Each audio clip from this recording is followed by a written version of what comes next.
Sial dan apes dialami oleh dua orang terduga rampok asal Bengkulu pada Rabu 18 November siang di kota Bukit Tinggi.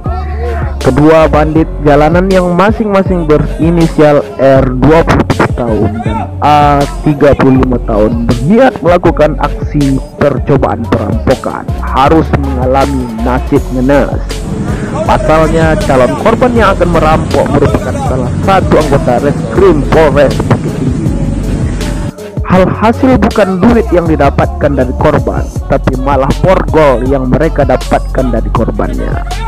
Informasinya, menurut Kasat Reskrim Polres Bukit Tinggi AKP Khairul Amri Nasution menjelaskan, kasus bermula dari kedua terduga rampok mengintai korban sejak di dalam ruangan salah satu bank yang ada di Bukit Tinggi. Saat itu kedua rampok yang tidak tahu jika calon korban yang sedang menarik sejumlah uang merupakan anggota polisi melakukan pengintaian dengan modus berpura-pura menukarkan uang dengan lembaran pecahan Rp2.000. Selanjutnya dengan menggunakan sepeda motor, kedua pelaku mengikuti mobil korban yang usai menarik sejumlah uang di bank.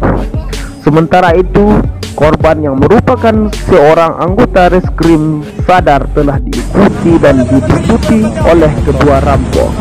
Diam-diam membuat jebakan. Korban yang langsung menghubungi institusinya dan meminta bantuan untuk meringkus kedua rampok.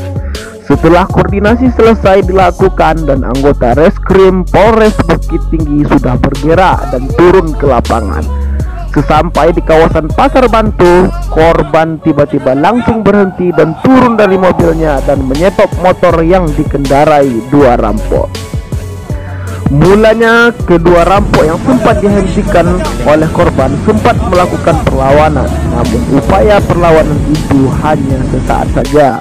Selanjutnya keduanya tak berkutik saat tendongan senjata api milik korban dan anggota reskrim lainnya mengarah kepada keduanya.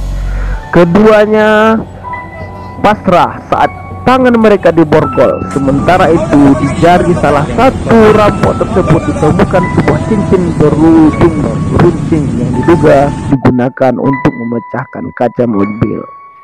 Saat dilakukan interogasi, keduanya mengakui jika mereka memang ingin melakukan upaya perampokan terhadap korban dengan cara memecah kaca mobil jika korban dalam kondisi lengah dan mobil terparkir. Saat ini keduanya sudah diamankan dengan beberapa barang bukti dan masih dilakukan pengembangan kasus, papar Khairul Amri menjelaskan. Waduh.